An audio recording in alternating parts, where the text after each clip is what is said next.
ଏ ସମସ୍ତ କଥା ଆପଣମାନେ କରୁଛନ୍ତି, ପଢ଼ନ୍ତୁ। ତାପରେ ଆପଣମାନଙ୍କର ସେମାନଙ୍କ ପ୍ରତି ସେଇ ଭକ୍ତି ଶ୍ରଦ୍ଧା ଅଛି, ସେମାନଙ୍କୁ ମଧ୍ୟ ଆପଣମାନେ ସମ୍ମାନ ପ୍ରଦର୍ଶନ କରନ୍ତି ଏବଂ ସେମାନେ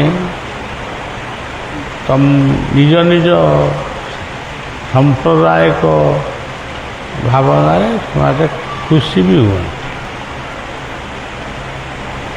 ଯେଉଁମାନେ ବ୍ରାହ୍ମଣମାନଙ୍କ ଦ୍ୱାରା କରନ୍ତି ସେଇମାନେ ଯେ ବେଶୀ ଖୁସି ହୁଅନ୍ତି, ଆପଣମାନେ କମ୍ ଖୁସି ହୁଅନ୍ତି, ସେ କଥା ମୁଁ କେବେ ଲକ୍ଷ୍ୟ କରେନି।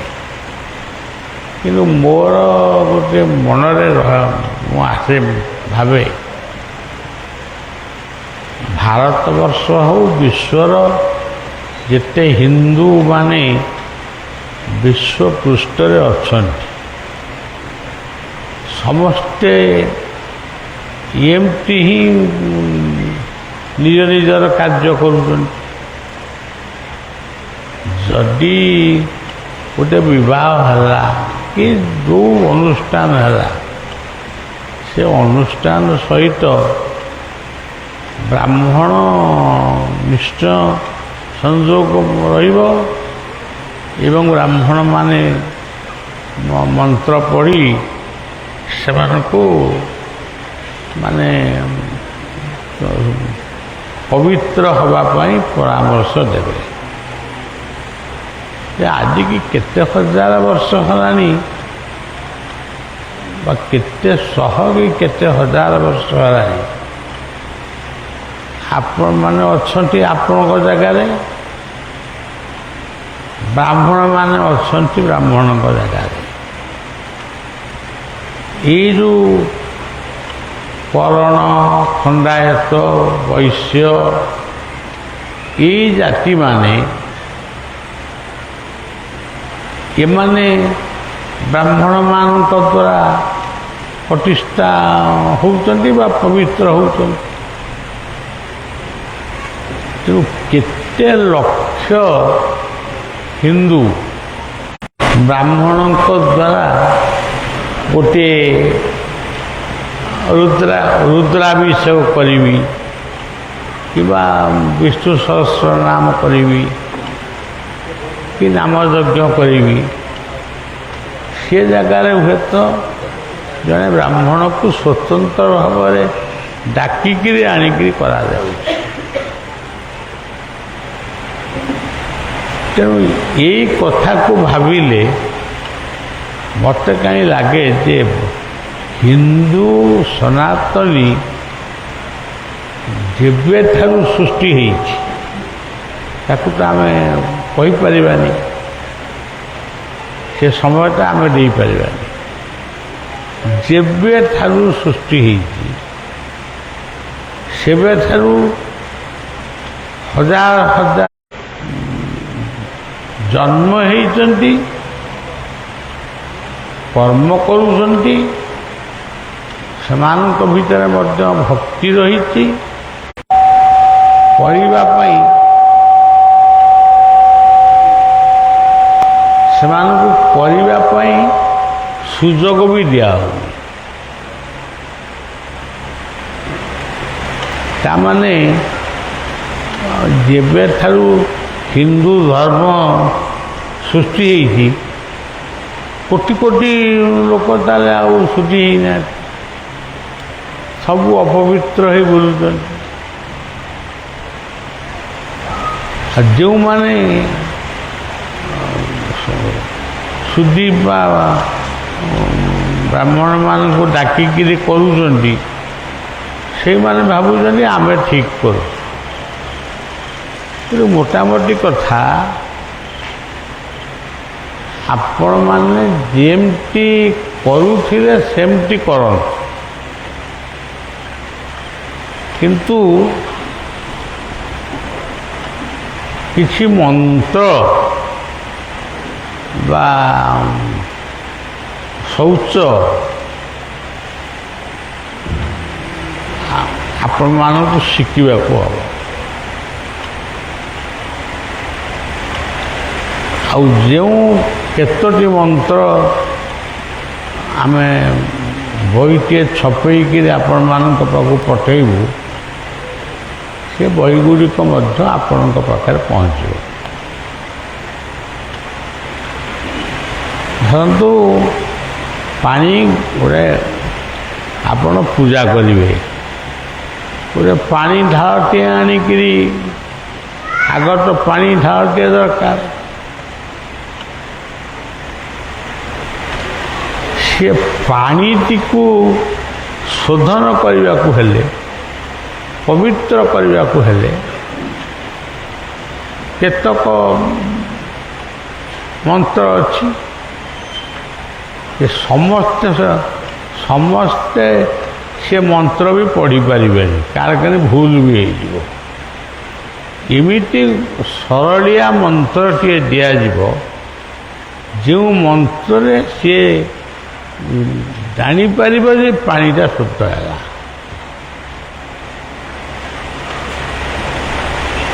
ସେଇ ପାଣି ଯେତେବେଳେ ଯଜମାନଙ୍କ ଉପରେ ଛିଞ୍ଚା ହେବ, ସେ ମଧ୍ୟ ନିଜକୁ ଅନୁଭବ କରିବ ମୁଁ ପବିତ୍ର ହେଇଗଲି। ଇଏ ହେଉଛି କଥା। ତାପରେ ଦେବତାଙ୍କୁ ପୂଜା କରିବାକୁ ହେଲେ ଆମେ ନିଜେ ଗୋଟିଏ ଦେବତା ହେବାକୁ ହୁଏ।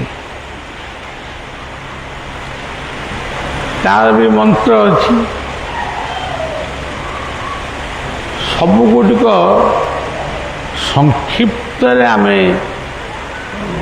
ଏମିତି ଗୋଟେ ଛୋଟ ବହିଟିଏ ଆମେ ଛପେଇବୁ, ସଂକ୍ଷିପ୍ତରେ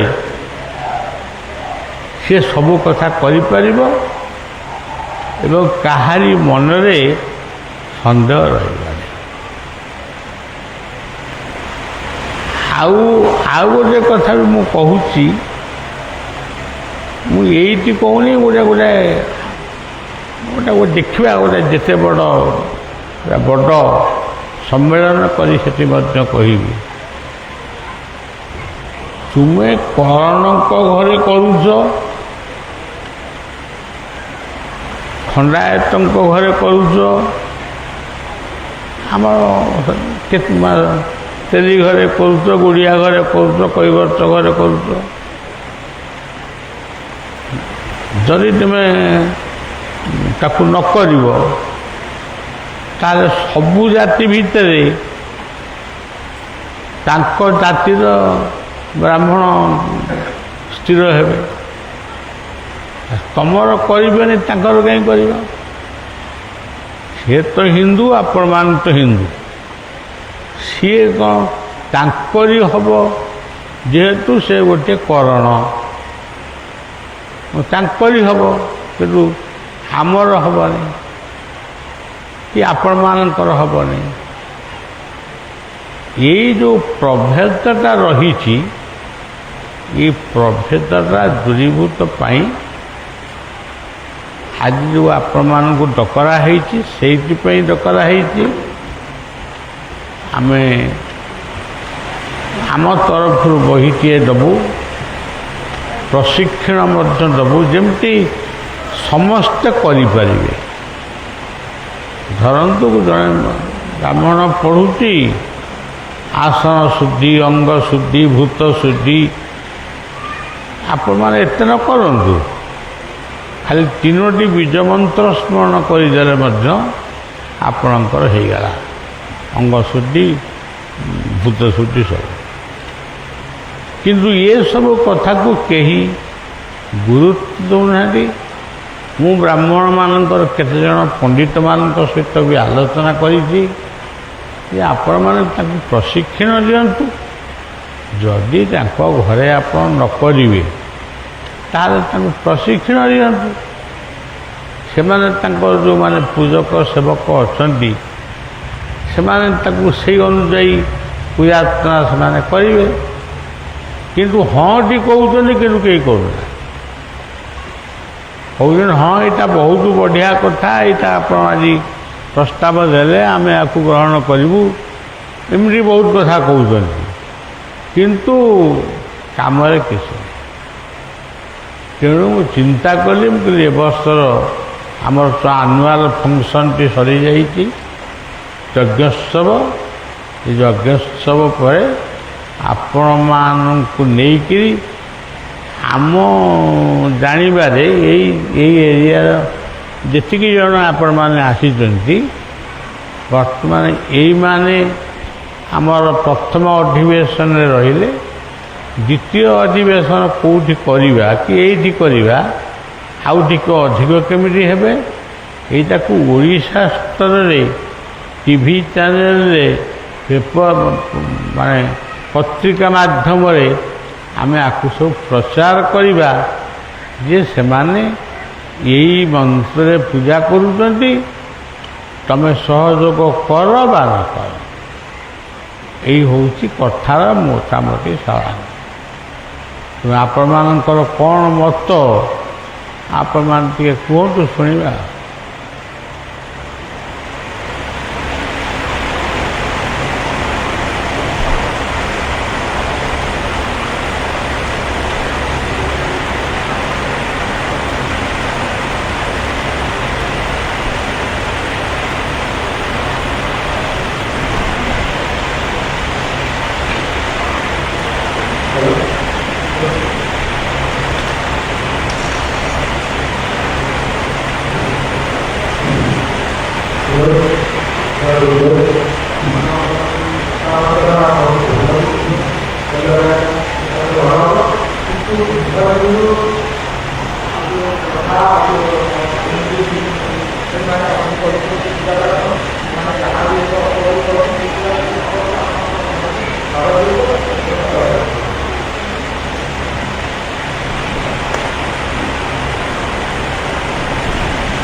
Now,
ନାମ ଜପ କରିବୁ।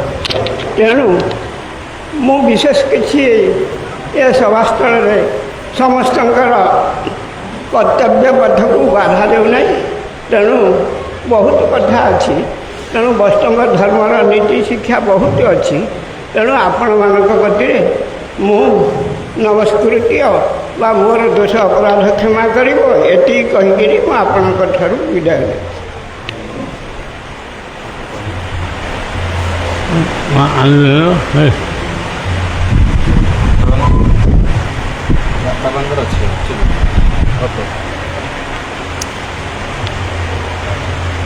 ଯେଉଁ ବାବୁ କହିଲେ ସେଇ କଥା ଭିତରେ ମଧ୍ୟ ମାନେ ଅନେକ ଯୁକ୍ତି ମଧ୍ୟ ଅଛି। ଭଗବାନ ଗୀତାରେ କହିଛନ୍ତି ଯେ ଚତୁର୍ବର୍ଣ୍ଣ ମୟା ସୃଷ୍ଟ, ମୁଁ 4ଟି ଜାତିକୁ ମୁଁ ସୃଷ୍ଟି କରିଛି। ଏଇ କଥାଟା ଯେତେବେଳେ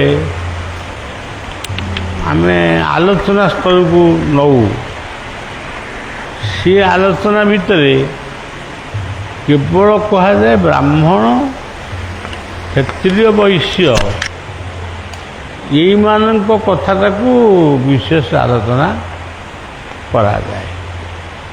ପ୍ରକୃତରେ ସେଇଆ ନୁହଁ। ସମସ୍ତେ ବ୍ରାହ୍ମଣ ହେଇପାରିବେ, ସେ ବ୍ରାହ୍ମଣ ଜାତି ହେବେ କି ନାହିଁ ସେ ଅଲଗା କଥା।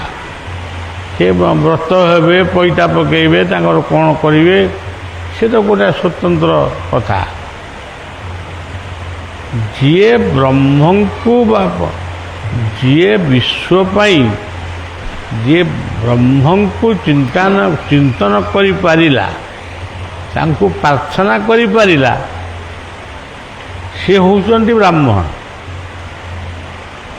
ଧରନ୍ତୁ ବିଶ୍ୱାବସୁ ଆଜି ଜଗନ୍ନାଥଙ୍କ ସଂସ୍କୃତିରେ ଆପଣମାନେ ଜାଣିଛନ୍ତି ଜଗନ୍ନାଥଙ୍କର ମୂଳ କଥାଟା କ'ଣ? ବିଶ୍ୱାବସୁ ଶବର ମାଧ୍ୟମରେ ବିଶ୍ୱାବସୁ ପ୍ରଥମେ ତାଙ୍କୁ ପୂଜା କରୁଥିଲା। ତେଣୁ ଆମେ ଆଜି ବିଶ୍ୱାବସୁଙ୍କୁ କ'ଣ କେହି ମାନୁଛୁ କି? ନା ବିଶ୍ୱାବସୁଙ୍କ କଥା କେଉଁଠି କଥା ପ୍ରସଙ୍ଗରେ ଆସୁଛି? ସେଇଭଳି ଭାବରେ କ୍ଷତ୍ରିୟ କହିଲେ ଯେଉଁମାନେ ଦେଶକୁ ବା ସମାଜକୁ ରକ୍ଷା କରିବା ପାଇଁ ନିଜ ଜୀବନକୁ ବାଜି ଦେଇଛନ୍ତି, ସେଇମାନେ ହେଉଛନ୍ତି କ୍ଷତ୍ରିୟ। ଧରନ୍ତୁ ଆମର ଭାରତର ସ୍ୱାଧୀନତା ସଂଗ୍ରାମ, ସେଥିରେ ହଜାର ହଜାର ଲୋକ ପ୍ରାଣ ବଳି ଦେଇଛନ୍ତି, ଫାଶୀ ଖୁଣ୍ଟରେ ଝୁଲିଛନ୍ତି, ସେଇମାନେ ହେଉଛନ୍ତି ପ୍ରକୃତ କ୍ଷତ୍ରିୟ। ବୈଶ୍ୟ ଯେଉଁମାନେ କୃଷି କରନ୍ତି, ଗୋମାତା ପାଳନ କରନ୍ତି, ଯେଉଁମାନେ ବାଣିଜ୍ୟ କରି ଉତ୍ତମ ଖାଦ୍ୟ ପେୟ ଏଇଟା ଲୋକମାନଙ୍କୁ ସେ ବିତରଣ କରିପାରନ୍ତି, ସେଇମାନେ ହେଉଛନ୍ତି ବୈଶ୍ୟ। ଆମେ କିନ୍ତୁ ସେମିତି ଭାବୁନୁ। ଆମେ ଆମ ମନକୁ ଭାବୁଛୁ ଏଇ ହେଉଛନ୍ତି ବ୍ରାହ୍ମଣ, ଏଇ ହେଉଛନ୍ତି କ୍ଷତ୍ରିୟ, ଏଇ ହେଉଛନ୍ତି ବୈଶ୍ୟ। ଇଏ ହେଲା ସବୁ ଗୋଟେ ମାନେ କିମ୍ଭୂତ କିମ୍ବାକାର କଥା। ତାପରେ ଶୂଦ୍ର, ଏଇ ଶୂଦ୍ରଙ୍କ କଥା ଯେତେବେଳେ ଆସୁଛି ସେଠି କେତେ ଗୁଡ଼ିଏ କଥା ମଧ୍ୟ ବହୁତ କଥା ଆସୁଛି। ଥରେ ପାର୍ଲାମେଣ୍ଟରେ ଜଣେ MP ଏଇ କଥାଟାକୁ ସେତେବେଳେ ଅଟଳ ବିହାରୀ ବାଜପେୟୀ ଥିଲେ, ସେତିକିବେଳେ ଏଇ ଶୂଦ୍ରଙ୍କ କଥାଟାକୁ ଆଲୋଚନା କରାଗଲା। ଶୂଦ୍ର କହିଲେ ସେବକ, ଯେଉଁଠି ମୁଁ ଆଉ ଟିକେ କହିଲେ ଶୂଦ୍ର କହିଲେ ସେବକ। ସେବକ କିଏ? ବାପ ମାଙ୍କୁ ଯିଏ ସେବା କରୁଛନ୍ତି, ରାଷ୍ଟ୍ରକୁ ଯିଏ ସେବା କରୁଛନ୍ତି, ଯେଉଁମାନେ ଗୋଟେ ଗାଁକୁ ପରିଷ୍କାର ପରିଚ୍ଛନ୍ନ ରଖୁଛନ୍ତି, ଫୁଲ ଫଳ ଲଗାଉଛନ୍ତି, ସେଇମାନେ ହେଉଛନ୍ତି ଶୂଦ୍ର। ଯେଉଁମାନେ ପ୍ରଜାମାନଙ୍କର ମଙ୍ଗଳ ପାଇଁ ବା ଜୀବଜଗତ ମଙ୍ଗଳ ପାଇଁ ଯେଉଁମାନେ ପ୍ରକୃତ କାର୍ଯ୍ୟ କରୁଛନ୍ତି, ସେଇମାନେ ହେଉଛନ୍ତି ଶୂଦ୍ର।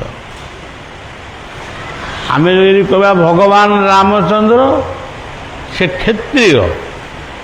କ୍ଷତ୍ରିୟ ହେଲେ ବି ସେ ଶୂଦ୍ରର କାମ କରେ, କାରଣ ପିତୃ ସତ୍ୟ ପାଳନ କରି ଜଙ୍ଗଲକୁ ଗଲେ।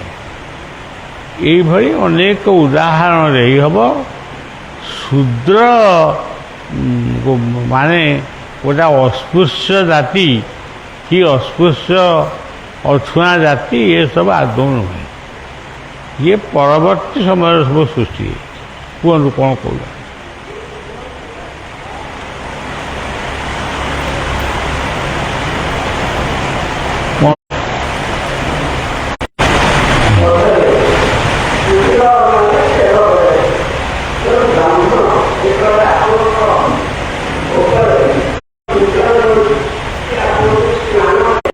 ସିଏ କ'ଣ ଆପଣଙ୍କର ସେବକ ନୁହେଁ? ଆଉ ଯେତେବେଳେ ତମ ଯଜମାନ ମସ୍ତକରେ ଚନ୍ଦନ ଦେଉଛି, ସେତେବେଳେ କ'ଣ ସେ ତା'ର ସେବକ ନୁହେଁ? ତେଣୁ ସିଏ କାହିଁ ଶୂଦ୍ର ନ ହେବ?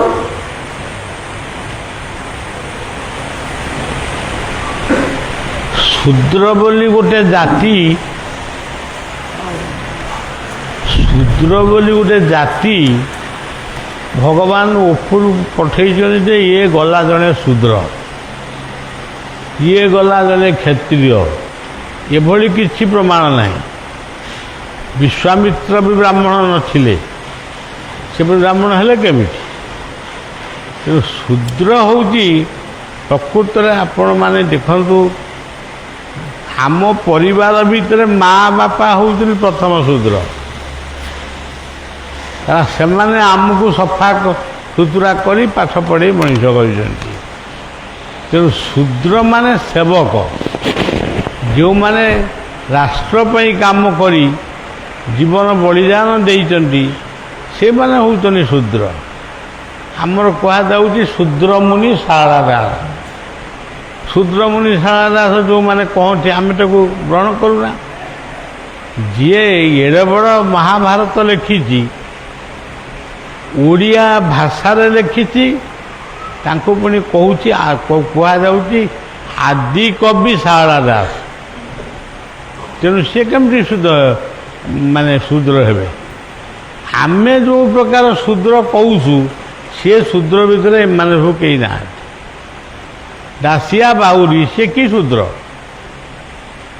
କି ଆପଣଙ୍କର ଯେଉଁମାନଙ୍କ କ'ଣ ରାମାୟଣର ଯେଉଁ ଶବରୀ ଉପାଖ୍ୟାନ, ଅଇଁଠା ଫଳ ରାମଙ୍କୁ ଖୁଆଇଲା, ସେ କେଉଁ ଶୂଦ୍ର? ତେଣୁ ସେସବୁ କଥା ମଣିଷ ଗଢ଼ା, ମଣିଷ ଗଢ଼ିଛି ଏବଂ ତା'ର ସମୟ ଆସିଲେ ସମସ୍ତେ ସଚେତନ ହେଲେ ये जिनिस धीरे धीरे धीरे धीरे बहुत कमिगलानी, तथापि अच्छी।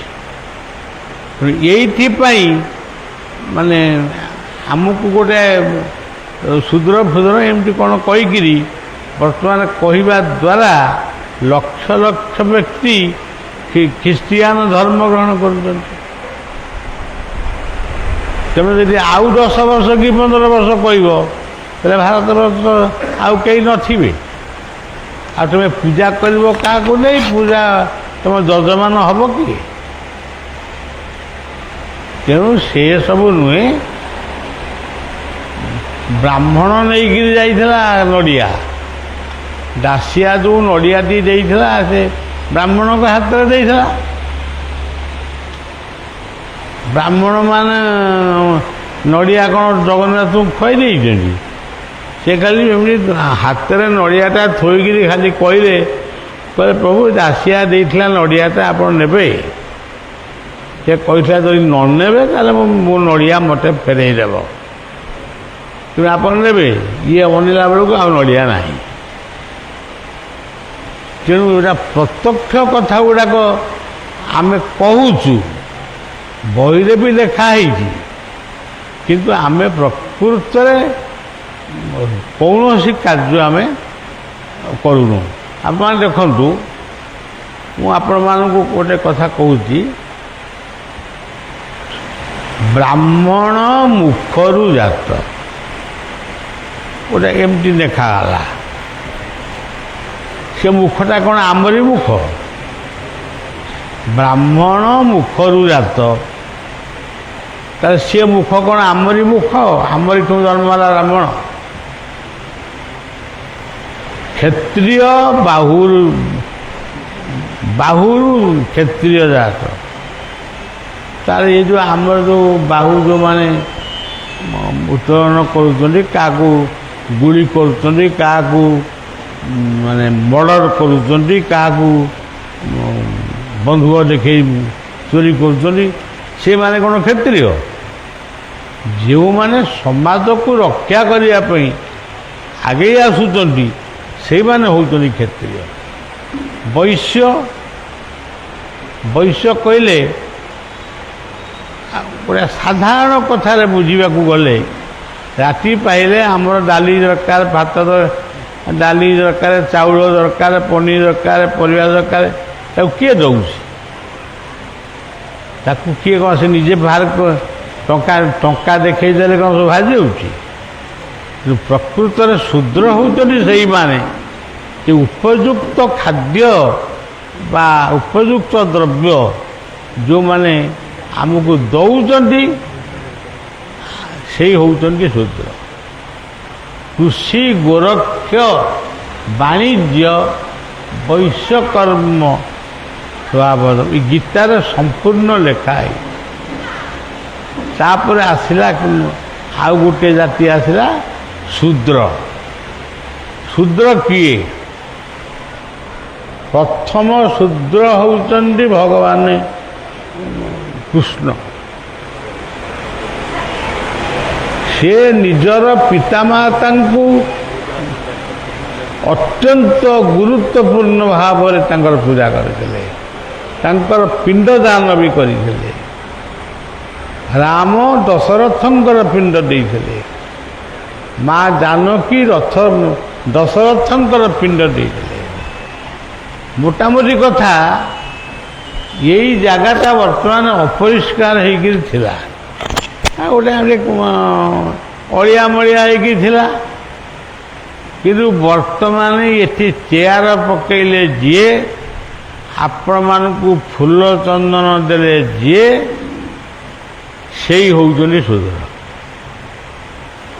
କାରଣ ସେମାନେ ଶୂଦ୍ରମାନେ ସେବା, ଯେଉଁଠି ସେବା ନାହିଁ ସେଠି ଶୂଦ୍ରତ୍ୱର ପରିକଳ୍ପନା କରାଯିବନି।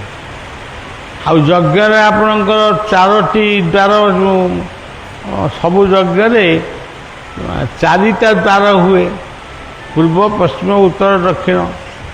ସେ 4 ଦ୍ୱାର ମଧ୍ୟ 4ଟି ସମ୍ପ୍ରଦାୟଙ୍କ ପାଇଁ ସେଇଟା ଉଦ୍ଦିଷ୍ଟ। କିନ୍ତୁ ସେଇଟା କରା ହେଉନି ପ୍ରାକ୍ଟିକାଲି। କିନ୍ତୁ ଏ ଦ୍ୱାରରେ କିଏ ବସିବ? ବ୍ରାହ୍ମଣ କେଉଁ ଦ୍ୱାରରେ ବସିବ, କ୍ଷତ୍ରିୟ କେଉଁ ଦ୍ୱାରରେ ବସିବ, ଏସବୁ ଲେଖା ହେଇକି ରହିଛି। କିନ୍ତୁ ଲେଖା ଛାଁ ଲେଖା, ଆମ ଛାଁ ଆମେ। ଆଜି ଭାରତର ଶୂଦ୍ର କହିଲେ ମହାତ୍ମା ଗାନ୍ଧୀ, ସୁଭାଷ ବୋଷ, ଜବାହରଲାଲ ନେହେରୁ, ସର୍ଦ୍ଦାର ବଲ୍ଲଭଭାଇ ପଟେଲ, ଏମାନେ କ'ଣ? ଏଇମାନେ ହେଉଛନ୍ତି ଶୂଦ୍ର। ରାଷ୍ଟ୍ରର ସେବା ପାଇଁ ହସି ହସି ଜୀବନକୁ ବଳିଦାନ କରିଛନ୍ତି। ଏବେ ଯେଉଁମାନେ ମରୁଛନ୍ତି, ସେ ଚାକିରି କରୁଛନ୍ତି, ଦରମା ପାଉଥିଲେ, ଯୁଦ୍ଧ କଲେ ମଲେ। ଶୂଦ୍ର ସେଇମାନେ ହେଉଛନ୍ତି ଶୂଦ୍ର। ତେଣୁ ସବୁ କଥାର କେବଳ ଗୋଟିଏ କଥା, ପରିଷ୍କାର ପରିଚ୍ଛନ୍ନ ଏବଂ ଆପଣମାନଙ୍କର ମନ୍ତ୍ର ଉଚ୍ଚାରଣ ପବିତ୍ର ଭାବରେ କାର୍ଯ୍ୟ କରିବା, ଏଇ ସବୁ କଥା ହେଉଛି ଶୂଦ୍ର। ଆପଣମାନେ ନିଜକୁ ଶୂଦ୍ର ବୋଲି ଭାବିବା ଉଚିତ ବି ନୁହେଁ। ସେ ଶବ୍ଦ ବିଲକୁଲ ସମ୍ବିଧାନରୁ ଉଠେଇ ଦେବା ଦରକାର। ତାଦ୍ୱାରା ବହୁତ ଅସୁବିଧା ହେଉଛି।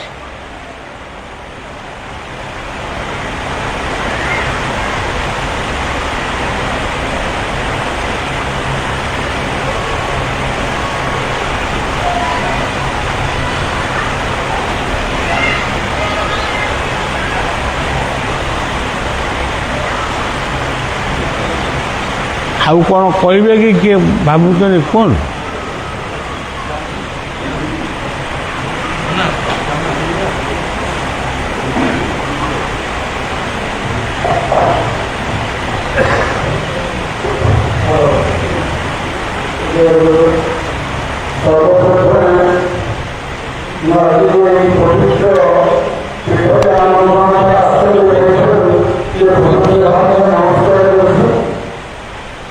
द्वितीयतः ये पीठाधीश वंदे लोकतिलकम ज्ञानीनामग्रगण्यम समदृष्टिपूर्ण सकल गुणनिधानम परम त्यागपूत साधक सीयम पितृ मातृ गुरु प्रकृति बंधु देश जाति समाज संस्कारक पादुष जुगमन आर्यावर्ते सत्य सनातनी पद्मश्री बाबा विशेषकर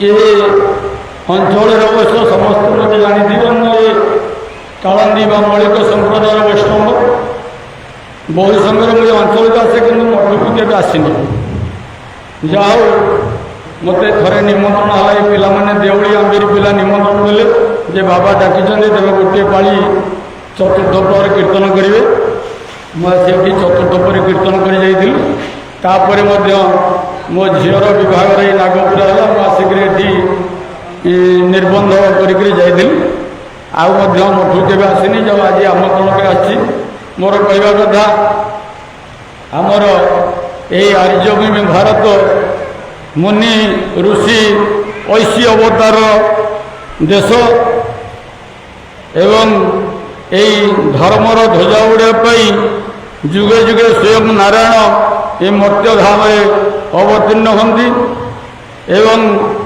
पंचसखा को कूल धरी धन्य आमर उत्कल जननी से उत्कल जननी यही महान पुरुष स्थान पाई आम आज समस्त कालांदी कूलर वैष्णव तथा आम दलित संप्रदायर वैष्णव मैंने आज एकत्रित हो पारिछु मु आज मोर मन मने गोटे गर्व आसूँ जहाँ आम 25 जगह 25 वैष्णव को बाबा आमंत्रण करी बाबा आम गहण अच्छा आउ बाबा जो आलोचना कर शूद्र जन्मण जायते शूद्र संस्कार द्विजमुच्यते वेदभ्यास भवेति विप्रम ब्रह्म जानती ब्राह्मण ये माटी रे जे जन्म नहीं समस्ते शूद्र संस्कार द्विजमुच्यते संस्कार आलापर किए द्वितीय जन्म पाइब ब्राह्मण हम किए वेद को पढ़ला विप्र बोलिला से बाबद आमर विषय नहीं जन्म है माने माटे समस्त शूद्र शूद्रर कर्म होनी जे कार सेवा करवा कार लाट्रिन सेवा करता नुहे जे बाबा कहले फल पुष्प व कृषि चाष आदि कर्म करी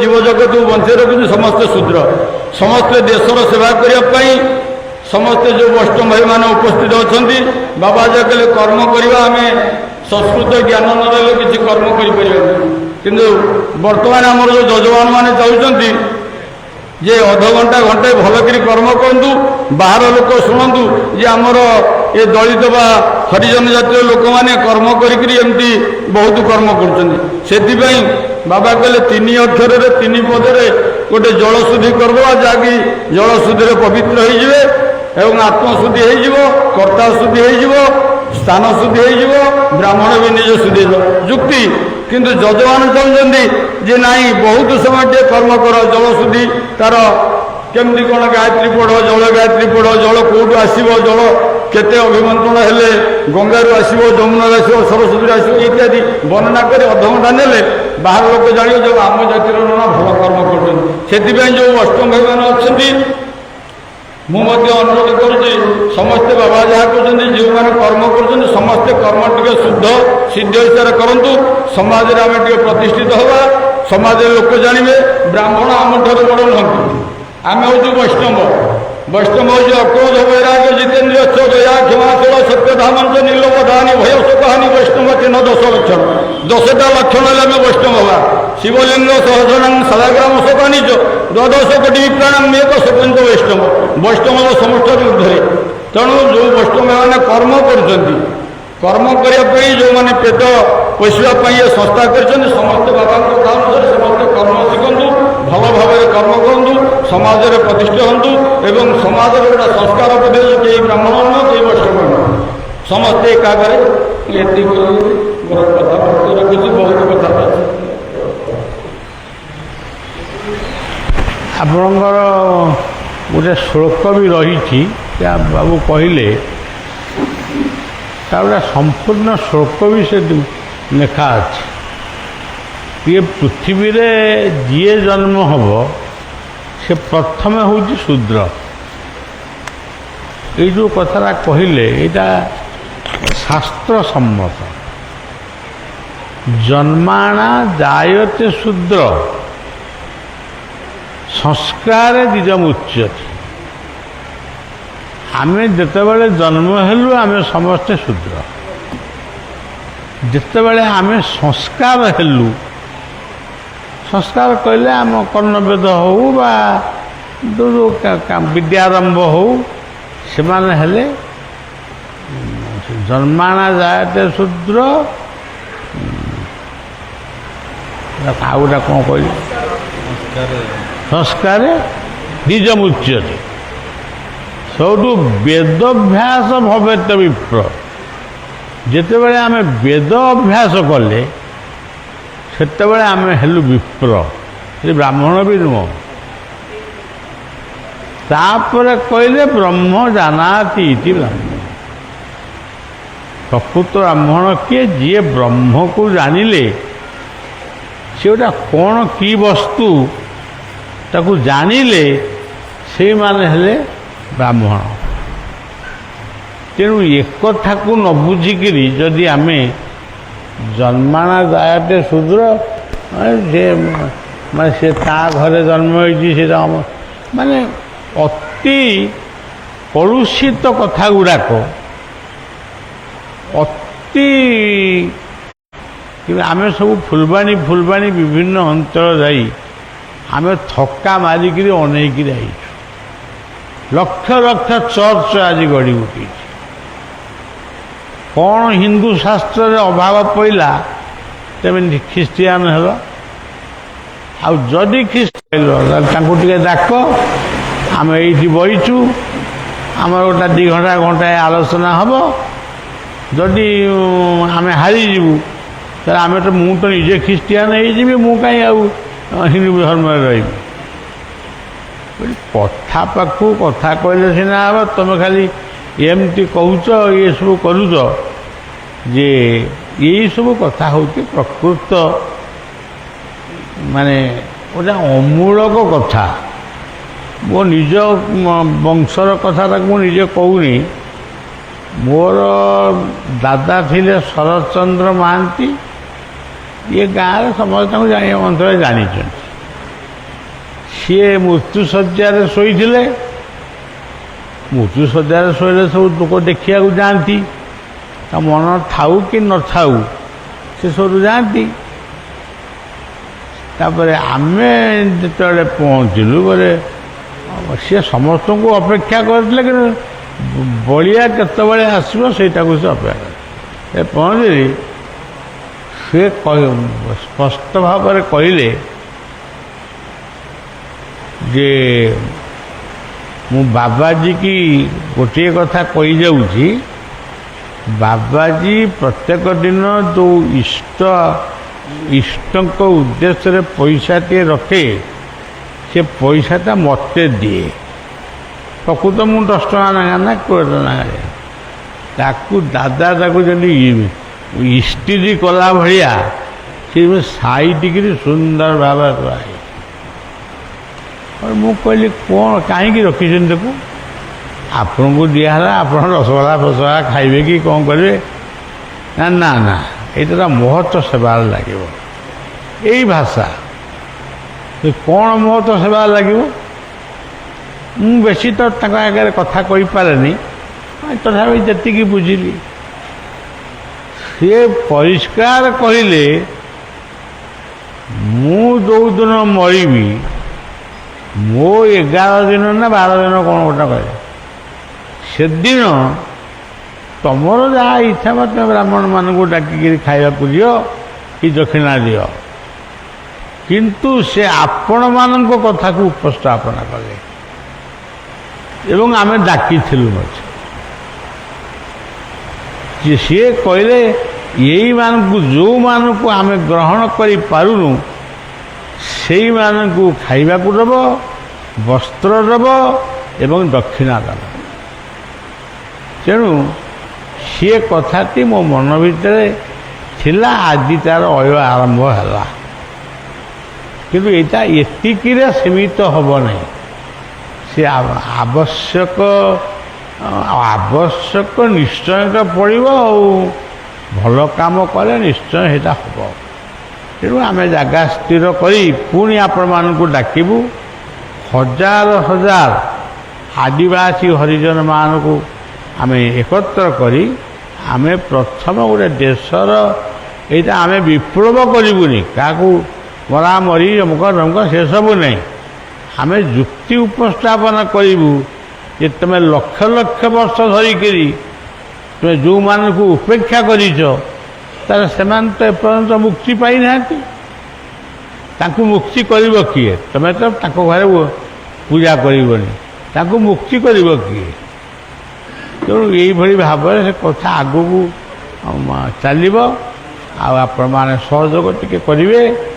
ଆଉ ଏ ତ ପ୍ରଥମ ଆଡ୍ରେସ୍ ସବୁ ଆମେ ନେଲେ, ଆଉ ତାପରେ ଯିଏ ଦରକାର ଟିକେ ସମସ୍ତେ ସମସ୍ତଙ୍କୁ ଜଣେଇବେ। ଇଏ ଗୋଟିଏ ମହତ କାର୍ଯ୍ୟରେ ସମସ୍ତେ ଏକତ୍ରିତ, ଏଇ ହେଉଛି କଥା।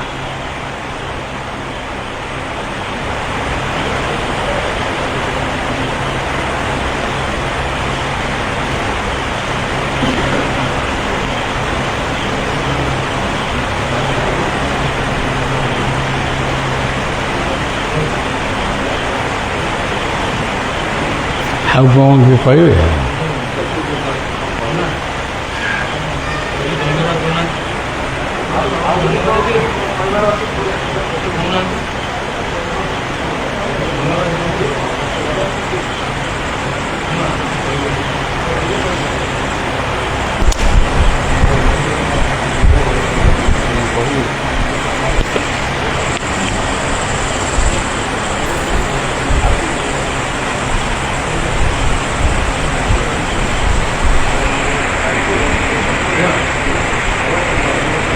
ଯେଉଁମାନେ ଆସିଲେ ତାଙ୍କ ପାଇଁ ଗୋଟେ ଦସ୍ତଖତ କରିଦେଉ ନା,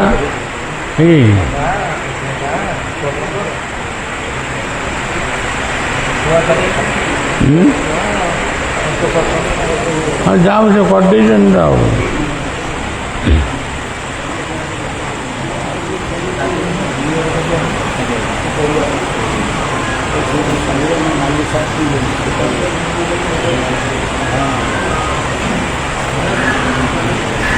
ଆମର ଏଠି ଯେଉଁ ଚତୁର୍ଦ୍ଦଶୀ ମେଳାର ଯେଉଁ ନାମ ହେଉଛି 2-3 ଦିନ ସ୍ୱତନ୍ତ୍ର ହେଉଛି ଆପଣମାନଙ୍କ ପାଇଁ।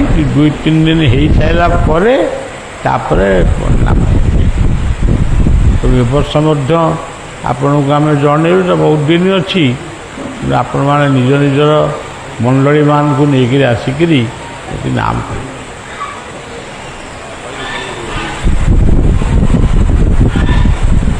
ଆରେ ଆଉ କ'ଣ ରହିଲା ନା କ'ଣ?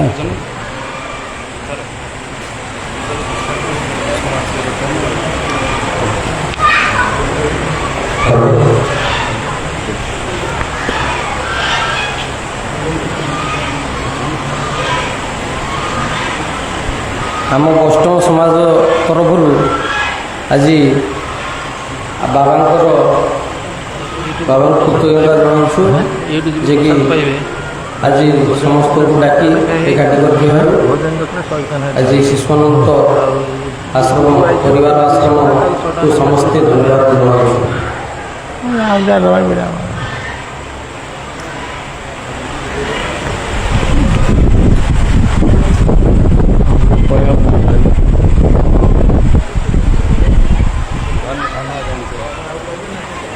ନା ଆଉ କ'ଣ ବେଶୀ କହିବା ଭଲ ଯେତିକି କହିଲେ ଆପଣମାନେ